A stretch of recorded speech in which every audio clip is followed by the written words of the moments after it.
Bismillahirrahmanirrahim. Assalamualaikum warahmatullahi wabarakatuh. Alhamdulillah.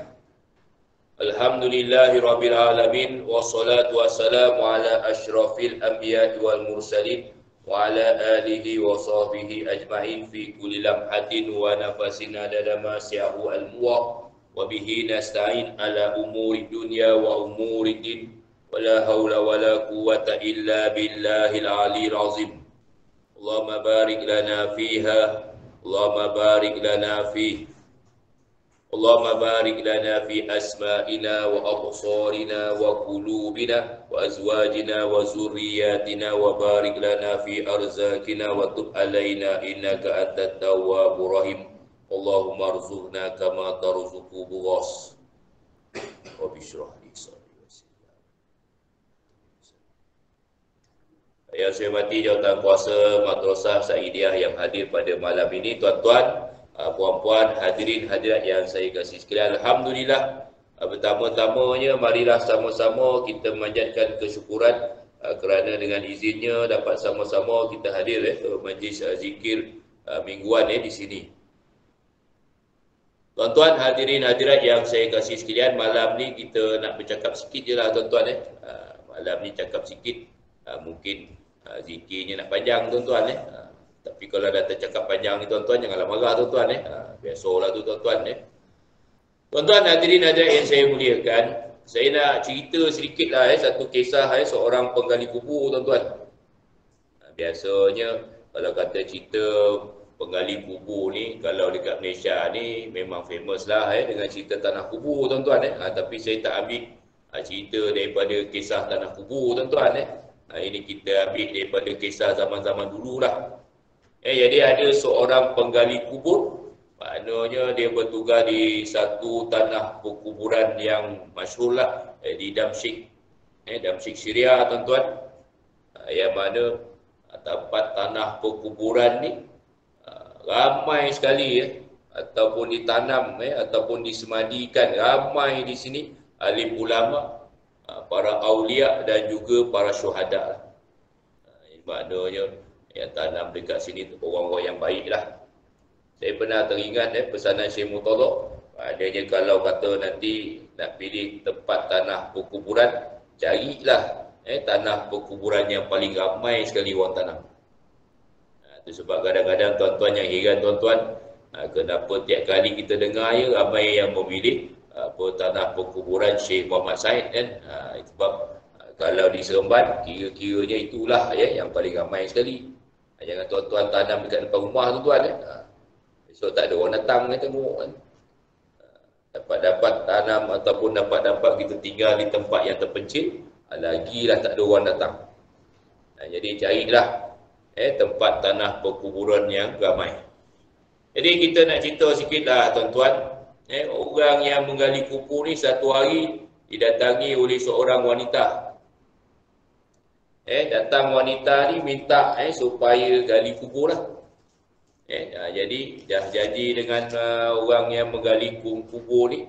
Maknanya tak lama selepas pada itu, wanita ni hanya datang dengan beberapa orang ajalah. Maknanya kita bagi mudah cerita tak ramai lah orang datang. Jadi kita ni tuan-tuan, bila tak ramai orang datang ni tuan-tuan, kena jaga mulut kita tuan-tuan. Tengok tak ramai ni, tak elok orang ni. Mudah sangat kita tu. Tak ada elok orang tu. Tapi memang betul yang datang memang tak ramai. Tapi yang penggali kubur ni dah janji dengan wanita ni tadi, dia tak banyak cerita dah tuan-tuan. Buat je lah. Ketika dia nak turunkan ke liang lahat tuan-tuan, penggali kubur ni nak turunkan ke liang lahat, tiba-tiba dia nampak satu pemandangan syurga yang sangat luas. Makna letak jenazah tu diambil oleh dua orang malaikat. Bila tengok fenomena macam ni pingsan. Yang main-main kalau kadang-kadang kalau kata kita tak biasa buat bondo-bondo macam ni, tapi ni nampak tuan-tuan, bukan kata dia tak biasa buat kerja, tapi kali ni Allah SWT Kalau tak jenazah tu disambut oleh malaikat. Bawa pergi. Dia terkejut, dia pun pingsan. Jadi bila dah waras tuan-tuan, orang pun tanya pasal apa kau pingsan. Jadi dia pun cerita lah. Tapi tuan-tuan penggali kubur tuan-tuan siapa nak percaya cerita tuan-tuan. Cerita kalau orang buat kesimpulan apa, dia ni khayal. Tapi itulah lazimnya terkena lah kepada orang alim sufi tuan-tuan. Itulah tuan-tuan. Orang-orang yang baik kadang-kadang tuan-tuan terkena juga. Orang sufi ni memang kuat berhayal. Jadi orang pun bubur dia. Imaginasi lebih sangat ni. Jadi itu yang nampak macam-macam. Jadi dia pun, yalah orang tak percaya orang, dia pun diam je lah. Kemudian lepas beberapa bulan, selang beberapa bulan, wanita yang sama tu datang balik tuan-tuan.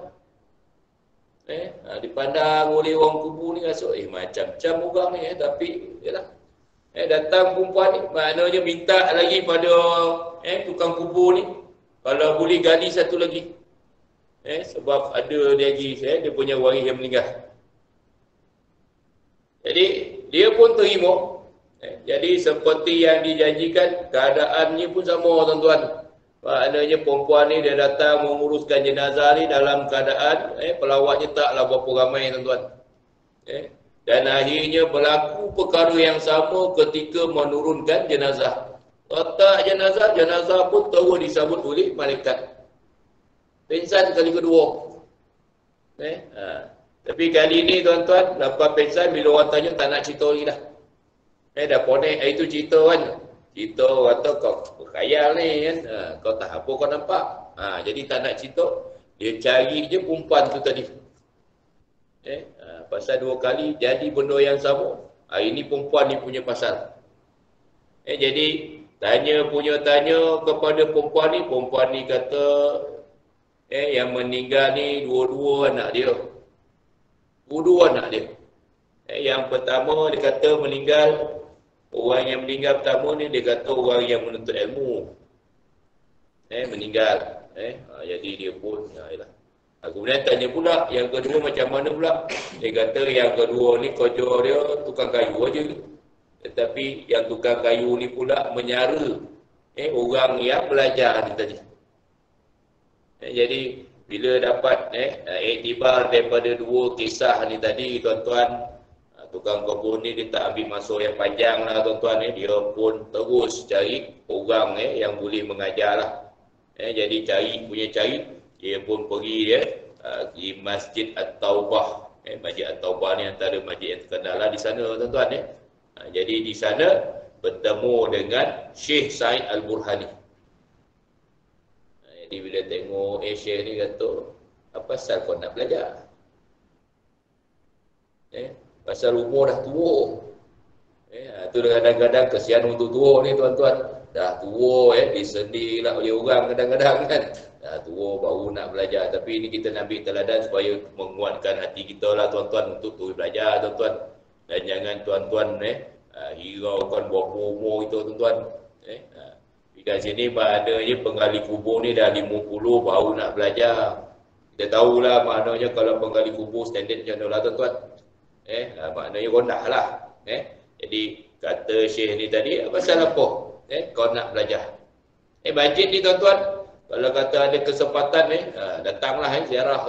Sebab di sinilah tempat Syekh-Syekh yang terkenal lah seperti Syekh Izzuddin Abdul Salam, Sultan Aulia. Sultan Aulia ni tuan-tuan, pengarang kitab Qawaid Ahkam, pernah menjadi tenaga pengajar di situ. Kemudian ada lagi satu iaitu Ibnu Jazari. Yang ni ulama orang kata qiraat lah. Pernah juga menjadi tenaga pengajar di situ. Maknanya hebat-hebat lah orang-orang yang pernah berbakti kat masjid tu.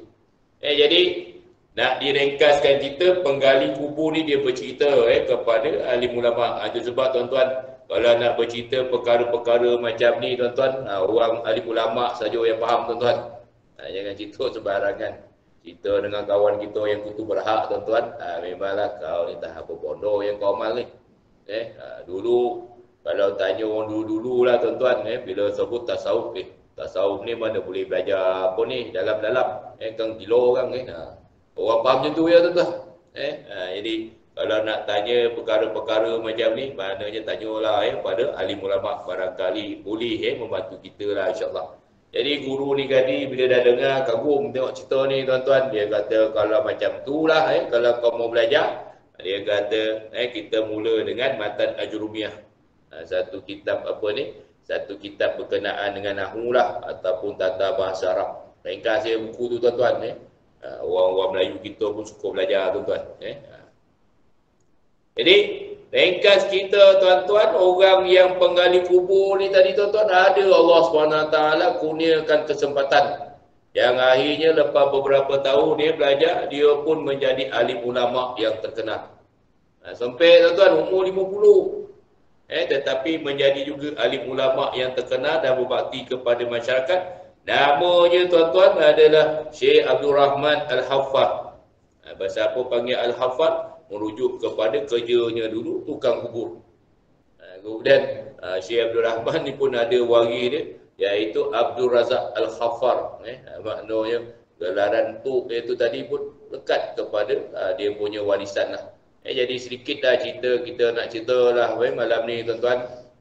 Mudah-mudahan apabila kita mengalami satu perkara lah tuan-tuan, barangkali boleh dikira sebagai turning point pada kita tuan-tuan. Untuk mengubah hidup kita. Barangkali kita rasa biasa-biasa, tapi kalau tak berlaku lah peristiwa tersebut, barangkali kita pun tak berubah tuan-tuan. Jadi baca cerita-cerita macam ni tuan-tuan, mudah-mudahan jadi iktibar kepada kita dan jadi menjadikan kita takut kepada Allah SWT insya-Allah.